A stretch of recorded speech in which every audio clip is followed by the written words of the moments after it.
Welcome again to Business is Personal. I have with me today Michelle Stridham. She is the creator of Sales is Fun, the training program, and she's so good at sales, and you're going to love this conversation. We're going to talk about how to deal with procurement people. We're going to talk about enjoying the sales process, and we're going to talk about how to be expert listeners without asking the wrong questions. Do you feel disconnected at work? Are you feeling exhausted? Almost like you hate your job and secretly maybe your boss too? This is Business is Personal, a blueprint to discovering and creating meaning at work in collaboration with Smashy TV, a live streaming service in the Middle East for the driven, the dreamers, and the doers. Hi, I'm really excited to have Michelle Stridham join me. She is the founder and CEO of the SMG Group and the inventor of Sales is Fun, which kind of sounds like an oxymoron to people like me. I don't really enjoy sales. I'm pretty good at it, but I don't enjoy it, and I wouldn't necessarily say sales is fun. So I'm really excited to talk to you today and find out what that means to you. Tell our audience out there a little bit about who you are and what you do. Well, hi everybody. First of all, it's so great to see you again, Corey, after a little while. It's been a couple of years, but good to be back. And yes, in the time that I haven't seen you, sales is fun, which to most people, sales ain't fun. That's right. It's hard to sell. It's not easy. It's more of a struggle. Yeah. And I get that. But actually, sales can be really fun and enjoyable when you know what to do and how to execute it. So is it just a methodology then? Like it's a strategy that makes it fun because they have control over what they're doing? So it's basically what happened is during the last call it 2 years, the Sales is Fun, I created Sales is Fun, and the Sales is Fun program was born. Right. So it is not a theoretical, technical, hard to apply. This is a behavioral-based program that really you can apply very effectively in the virtual sales world. Fantastic. And in person, that's going to improve your sales results. And why not enjoy sales when you know what to do and how to do it? Right. Because when you're happier and you're feeling great, you're 20% more productive. Right. And I'm sure for my CEOs out there, they'd love a 20% increase in sales results. Right. That's true. Okay, so if I was going to parse between sales and marketing, I'm actually probably okay at sales.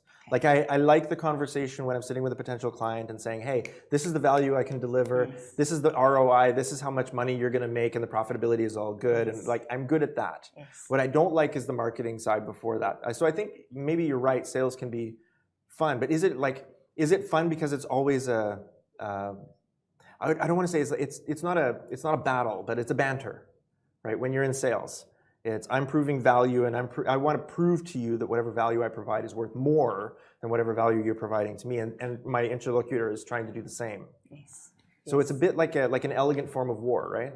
It is, but I think generally, the sales leaders and sales teams that I generally work with, we get so worked up and tense the way we're refraining sales. What is sales exactly? So sales is having a conversation, and I think when we built the Sales is Fun methodology and process, it's based on the real world, highly effective, because we're turning up, Corey, to have a conversation, to be able to really connect with that client and to be informed and find out exactly not only what their issue is, being able to speak to them in a way that makes them comfortable. Right. Because that doesn't always happen. And it's not about us being a telling seller. Yeah. It's about actually having a conversation that allows that purchaser or buyer to make the best business decision for them. And yes, of course, ROI goes with that. Right. Yes. Okay, so the challenge that I have with that on my brand, because if you've ever followed me on social media, you'll see I've got promos for my books and courses and stuff like that. And I feel like it's a bit too salesy sometimes. I feel like maybe if I'm too salesy, then it's coming across as inauthentic. Yes. And I really do genuinely want people to benefit from hanging out with me for a little bit, right? But I don't want it to feel salesy. So where's the dividing line there between authentic and inauthentic when you're coming to trying to present yourself and connect with another person that you have an agenda to sell to? Yes. I think it's such an excellent question because it's so relevant for all of us. Well, we have that agenda, right? Of course, of course. And, you were going in to win because you don't want, the client you're working with to, buy from your competitor, not you. What's the point? Yes. Well, of course, that's war. That's the part of sales that's war, because if you don't make the sale, somebody else makes the sale, and then resources flow to their team, and they feed their families and educate their kids and take care of their parents and pay for their medical bills and put gas in their cars, right? And we don't want that. We need to win. So sales is war, but it's an elegant war. And I struggle a little bit with that balance. If you follow my feed, if you criticize my feed, you'll see I struggle with the balance of providing the kind of authenticity that really shows people I do actually want to impact the quality of their lives. And I do believe that the products and services that I provide will do that. Yes. But I don't want it to be pretentious or fake.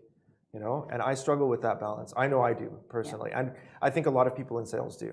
Yeah, and for me, how do you overcome that hurdle? Because it can be an obstacle for all of us. And for me, the only way you can do that authentically, Corey, is I've got to truly understand what is the behavior style of the prospect sitting in front of me. Right. Because remember, people are going to respond to you and be comfortable with you if you are acting in a way that makes them feel comfortable. If you are communicating to me in a way that suits my behavior style in terms of what drives the way I act, the how of what I do. So if we're just showing up, which typically happens with most salespeople, so I'm going to meet Corey, I'm going to show up and just be myself. Well, if you do that, you're going to be right only 25% of the time. Right. Now, it's my job, certainly, to work with my clients to make you 75% right most of the time. Of course. But how do you do that? You've got to strike an emotional chord with the person that you're connecting with. I totally agree with you. And they're going to be different because not two human beings are alike and the same. So how do we understand that? And it all comes down to, first of all, let me recognize what is my style, who am I? Right. And if I'm connecting with someone who is totally opposite, I've got to be able to understand, you know, people are going to connect and want to work with you and buy from you if they perceive you to be like them. Right. And if I'm not feeling comfortable because Corey's in his face and like, wow, this is a big salesy guy, whoo, you know, pull him back sort of thing, then I'm going to say, well, the guy coming in is a bit more put back, a bit more moderate in pace, a bit more reserved, speaks in a language that is music to my ears. That is the difference often between winning and losing, and that's the core platform of our programs. Well, I've heard that a lot actually. First of all, the messenger is the message, right? And secondly, you have to tailor the message to the buyer, which is nearly impossible to do online.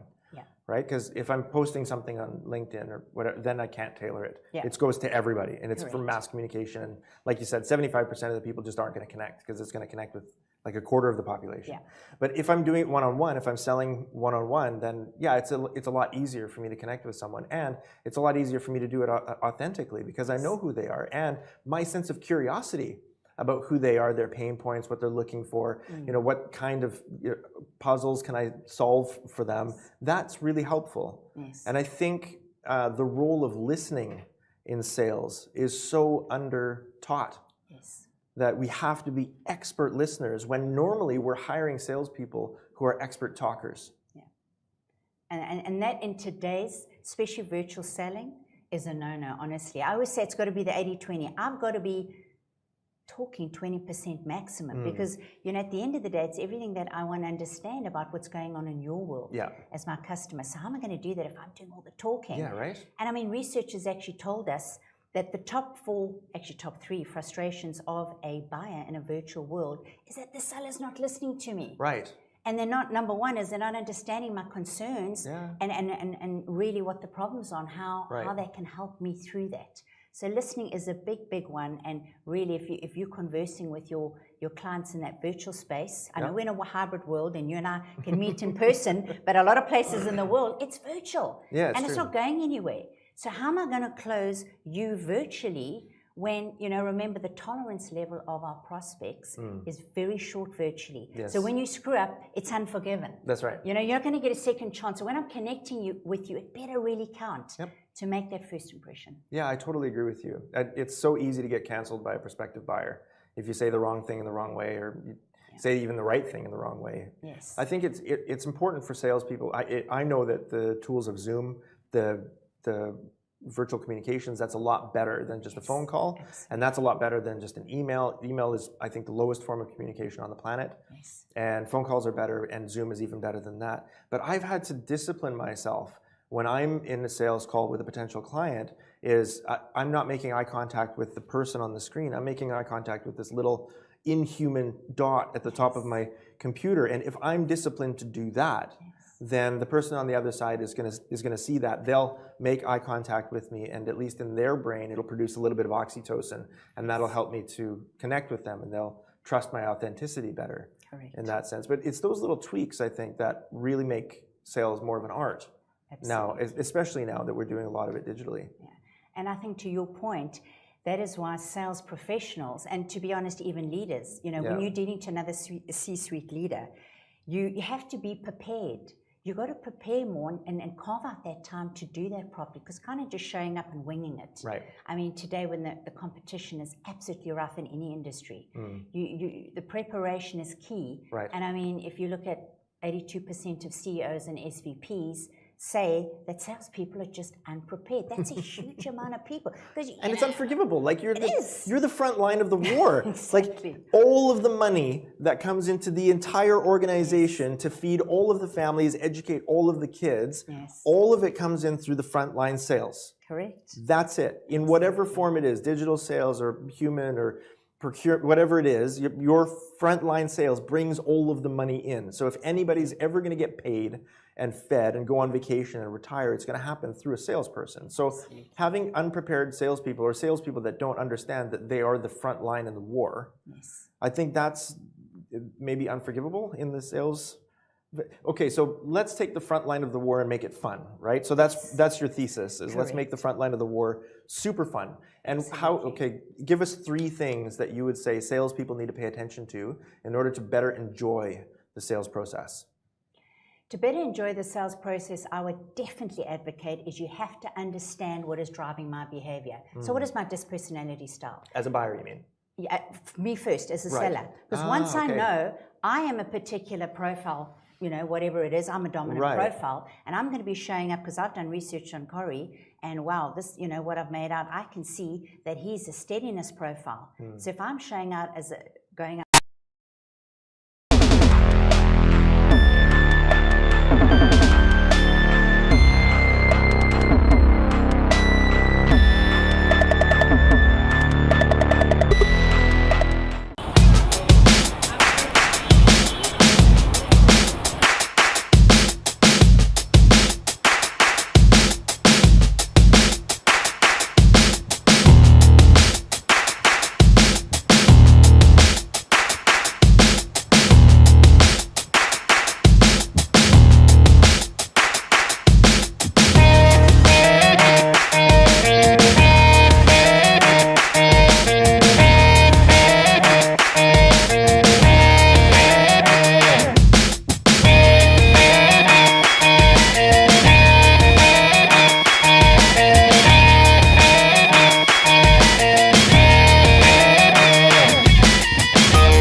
what it is you're looking for. How's the decision-making process going to look like? Yeah, sure. Because the problem is we underestimate, we deal with our day-to-day admin person or the HR or whoever it is, or the technical director, and then, that person really, Corey, I want to go with you. And then we haven't got to that web of influence where there's another 5, 6 different people. Because the buying process is complex today. It's true. 5 to 12 people that are going to decide if they're going to hire you or not. Yeah, now like I see this too. Look, sales is always human, right? At the end of the day, whether you're talking about a supplier or a sales representative or a key account manager, with a purchaser or a procurement manager, it's going to be a person talking to another person, deciding whether or not they trust. And that's it. It's going to be based on trust, which is measured in oxytocin, right? So it's going to be tiny little minute levels of oxytocin that are going to decide whether these $100 million contracts get signed or not. Correct. But usually on the other side of those individuals, the seller and the buyer, there's a team. Right? A team of key stakeholders, let's say inside the organization, maybe right up to the CEO, who have to sign off on it. And so you have to be able to vicariously build trust through your representative on the other team to their stakeholders as well. So we kind of have to be able to see in the dark, right? Who are the stakeholders and what do they want, right? Because the decision maker might not be the person you're talking to. high probability, if you're just a sales manager, that it isn't correct, to be honest. And that is why when I had the time to kind of walk through, from a sales as fun perspective, how do you, the problem I really, really believe that sets sales professionals back is they don't ask the right questions. Because when you just ask a professional question, whatever it is, formal or informal, they're not going to not answer you. Right. So in terms of the decision-making process, Corey, who's going to decide who gets awarded this contract for my product or my service, whatever I'm selling? So specifically around, the sales as fun side, it's bringing in normal conversations, knowing what are the right questions to ask, where are the other stakeholders sitting, because I also want to understand from you, what is your key business issues today? Because a CEO could have a totally different view and articulate, listen, we're on a merger and acquisition where the guy in front of me is saying to me, we want to just, save on top line or bottom line and make some chops and find some efficiencies through our suppliers. So there's different messages. So then I want to get my boss to meet that person's boss. And it's knowing what to do and how to do it without compromising your relationship. Because I also want you to tell me, what do you expect of me? Yeah, of course. What do you expect from me as a potential partner, a sales trainer or a sales coach, whatever it is? You've got to tell me, well, hang on, this is my wish list. Yeah, definitely. And I think sellers are getting a little bit more, they're getting smarter. At least they are with me. Yes. Now, here's a controversial topic, okay? Do you advocate stalking the stakeholders and decision makers online in order to learn about them before or during the sales process? Like, is that ethical practice? If you're going to go in with an agenda to sell, right, you might as well have the agenda to know the people that you're going to sell to, and therefore you might as well stalk them a little bit online, look at their LinkedIn profile, find out where they studied, what are they commenting on, what are the important things, and see if you can use that to bridge the gap and open up that trust. Is that inauthentic, or is that just really good sales? That is really good sales. I like this guy. Seriously. Because to me, if you don't do it, it's a cardinal sin, especially in the digital world that we're in. Right. Corey, if you're not social selling, it is just, to me, it's unthinkable because there is nothing you can't find out. Remember, don't think. And my biggest deal came from a CEO actually spending a lot of time on my LinkedIn checking me out. Why? Because you wanted to see if I was a waste of his time or not. Exactly. And I get that. So my advice, sales leaders, sales professionals, you've got to be, that comes back to that carving out time of researching all the social media channels. And if I want to connect with you and you're a stranger, I have got to socially get into that social selling space. And exactly that, it's social selling. It's not hardcore. Right. How do I connect? How do I comment on your wonderful posts, on your podcast, and ask a question that really is relating to what you're doing to strike a conversation without it having spoken? Well, it's not that far away from dating, is it? Absolutely, but we want to flirt before you ask me out on the first date. Right. Look, if you're interested in somebody romantically, you're going to stalk them online, and it's not nefarious, right? It's not manipulative. You just want to find out what they're interested in and whether or not those interests match with yours, and you want to come up with an interesting conversation so that the next time you go out, you have something to hit the ground with, and you can build that trust really quickly. And she or he is doing the same thing. Of course they are. Okay, that's not nefarious. That's not manipulative. Not at all. That's really good social selling. Absolutely. And we do it all the time. And I think that it's something that we don't take advantage of enough. Correct. Especially in B2B sales, right? Because we have humans on the other side making decisions. And those humans, they really do legitimately need to be able to trust you. Absolutely. And the fastest way to that trust is that authenticity and that bit of knowledge and that bit of connection. And that's not inauthentic. Absolutely. Right? And you don't, we always think, oh, how do I do it? It's just do it. Most of the time as sales professionals, we procrastinate. Make a contact and really understand the world that your customer comes from. Right. Know as much as you can about their industry. Because then you come across as a thought leader. Right. Then you can at least bring value to the table, or at least, I always said, depends on what you're selling. Nobody should know what you're selling better than you do. Yeah, that's right. So you got to be building that bridge, and trust is not handed out on a plate. You got to earn it, as you say that. Yeah, that's absolutely true. And I think a lot of, in large organizations, I work in a lot of large organizations like Microsoft and others, they have procurement processes that are designed specifically to remove the element of trust building from the purchasing decision. And in some things, that's that can probably be fine. If you were buying a lot of 50 million screws, yes, a screw is a screw. You can probably remove, as long as you've got your quality assurance and everything is lined up, then you can remove the trust thing. But in L&D, like what you do is in sales is fun, sales training, that is an art. Absolutely. And that it is not created equal, and it is impossible. One of the biggest challenges that my clients have is trying to put me into the procurement process and compare me with 2 other service providers, so they can decide what a fair price is for my services. And the problem is that I've written everything that I teach, right? If somebody else can teach it, let them teach it.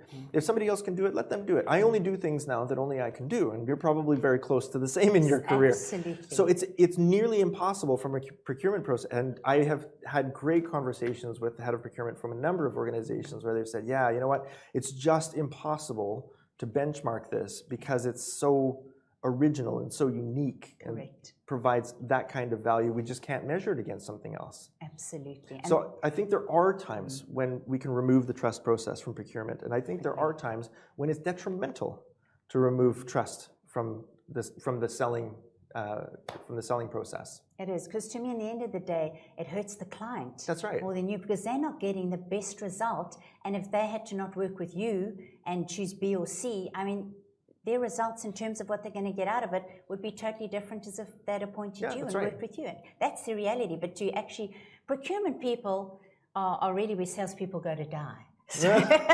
So sorry, that's a bit. Oh no, so I've got some good friends in procurement. Sorry, procurement and I. But I love procurement people. But it is, if they could never lay eyes on a salesperson and have zero interaction, that would be the best of everything. And in certain procurement processes, it is warranted, as you say, because it's not necessary. And I respect that tremendously. But when you've got something that has got a group of complex buyers that are stakeholders that are going to decide it's Corrie or it's not, then it raises the procurement process to a different level. Right. And the bigger the opportunity, when it's hundreds of millions, I mean, the more complex it is, because buying processes now are taking a lot longer. Yeah, that's right. Depending what it is, of course. So my advice to my advice to you in procurement, if you're in procurement, is to divide between those things that are commoditized and should, have the relationship taken out of the procurement process, and those other things that are a lot more artistic, like the L&D processes that, I'm only using that as an example because that's the space that I'm in, where it's important for you to interview the service provider. You should be treating yourself as the representative, not just of a treasury, but as a representative of a tribe. And as the representative of a tribe, you need to have an interview with these people whose influence you're going to bring into your tribal culture and influencing your economic community, your company. So I think there is that dividing line between procurement processes that should remove emotion from selling and those procurement processes that should include and even encourage that kind of buildup of trust and authenticity and relationship. Because my best core clients are clients I've been working with over and over and over again for years, because we built that relationship. And even though I'm not on their payroll, I'm a part of the family. And I wake up thinking about how to solve their problems. And I go to sleep thinking about how to encourage their leaders. And that, for me, is personal, very personal. I think the procurement, and in those organizations, I can tell you, I also have a personal relationship with the heads of procurement. Right. And they've done a good job of making sure that my influence is of more value to them than it is to me. Because they're very important in business, jokes aside, procurement. Yeah, that's right. But they are, and I think it's important, as you said, you can have an interview with different, suppliers or vendors or whoever you're trying to hire. Exactly right. And you can still have that scorecard where you are judging the value and the uniqueness of each one. But I love what you said, because I work incredibly hard with my clients to be an extension of their team. Yeah, good. And I generally work with CEOs or sales leaders or sales teams all around the world. Yeah, brilliant. Entrepreneurs, business owners. So I like to be able to add value in terms of, you don't have to be always a big multinational, right, but it's also the startup, the entrepreneur that is also a business engine that again wants to be successful, because sales is the lifeblood of any organization. Okay, which so is key. Let me ask you a question. This is a big debate that I have internally. I have always hired for sales based solely on character. I don't even really care about the CV. Are you the same? Is it a character-driven role? I wouldn't go purely on character. Okay. Because people can contrive character as well, especially if they're really good at putting that on. Well, we've got psychometrics that can measure Yeah, that, right? I was going to say, as long as it's backed up by psychometric. Okay, so what would you use as a psychometric for measuring talented salespeople? Yeah, I would definitely do, again, as a certified behavior emotional intelligence, that's obviously a part that, I'm pretty qualified in too. And I bring in how do you sell with emotional intelligence, by the way. So that's in my program. Nice. Coming back to your question, it's doing the psychometrics that are going to tell me how you're going to sell. In other words, the behavior factors. I want to know what intrinsically motivates you. So what is driving you, the why of your actions? Because I can say, great, great character, I want to work with Crow, but if your drive is on conflict to mine, then something's going to unravel at some stage. And leaders don't know that because we'll only know that if we know people over a longer period of time. And I also want to know emotionally and how you're driven from an emotional and social competency perspective. So the emotional intelligence, EQ piece will come in there. So that to me tells me a lot about you inside and out. And of course, character is a big thing, but I also want to see, the past successes and really having conversations around what you have achieved and how you've been through good or bad situations. I always say, if you've got somebody who hasn't maybe aced everything in sales, but they've got the right attitude, you can guide them, mentor them, and teach them to be a megastar. That's exactly my point. But if I come in as the top guy or girl and, it's kind of my way or the highway, then they're unteachable. I'll never forget one of my mentors said, well, Michelle, some people are just not, you won't be able to train them. I said, rubbish, I can train everybody. Yeah. Well, I came across one or two. Maybe he's a bit right, Well, nobody's perfect, right? Exactly, absolutely. So what psychometrics do you use? I commonly use the Jung typology, the MTI, and I also use StrengthsFinder from Gallup. Yes. And you use DISC, is that right? Yeah, I use DISC. I've been using DISC for over 20 years now, Corey. Okay. So DISC is the organization I've been with, been around there, sort of the four fronts, TTI, SI. So DISC would be the personality one that I advocate, that one of my clients use with huge success. And, I go very deep in terms of what is not telling you in the report. Right. So that's a skill that I bring, because it's not just about, what is the red telling me because I'm 80 out of 100. Right. I'm looking at all four of those styles and those colors because that makes up the total being of you and the uniqueness of you. So if I was a CEO looking to have you hire and train my sales staff and you did the DISC, what degree of confidence would you have that you can say, this is going to be a successful salesperson and this is their style of selling? I'm 150% confident. Oh, really? Oh, yeah. Oh, that's fantastic. Yeah, a lot of clients just hire me to say, well, I do programs with them, and they say, can you come back and just go deep on the DISC? Because I bring a growth, sales, culture, and language through DISC to the organizations. Because, and also remember, the biggest battle sometimes in huge organizations is internally because sales are going to get on with operations and HR and all the stuff. So, often outside is the easy part. Right. So building bridges, and DISC to me is the, it's a universal language of human emotions. Sure. So how do I ensure that we can build strong bridges? Because if I need you to help me and my sales team be successful, I've got to really get into your world and make you comfortable with me. Well, I've never done DISC, so you should probably do my DISC. Well, I think because he's asked me, I think there could be a complimentary one coming. With pleasure, Corey, with Kurt. And then I'm going to debrief you and we're going to have a lot of fun. That's going to be amazing. Oh, we're going to have a lot of fun. Okay, so last question. Okay. What parts of your work, your day-to-day work, do you find the most meaningful to you personally?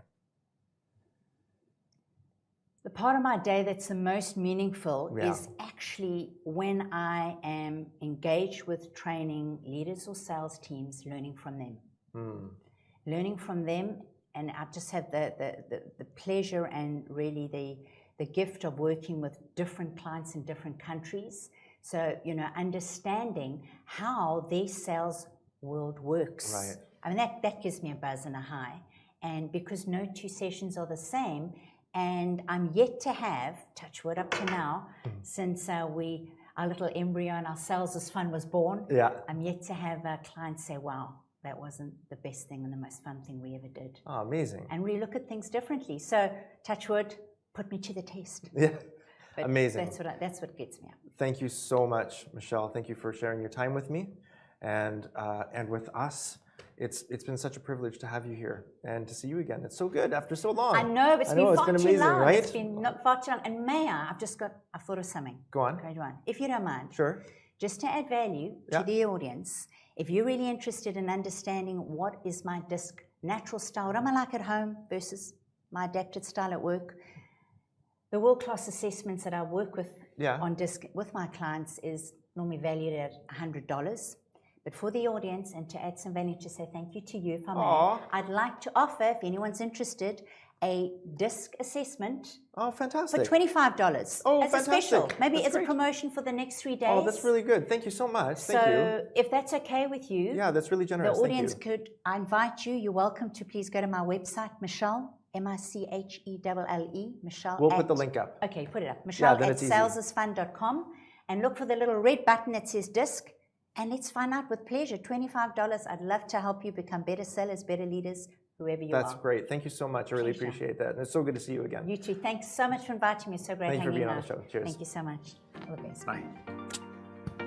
Do you feel disconnected at work? Are you feeling exhausted? Almost like you hate your job and secretly maybe your boss too?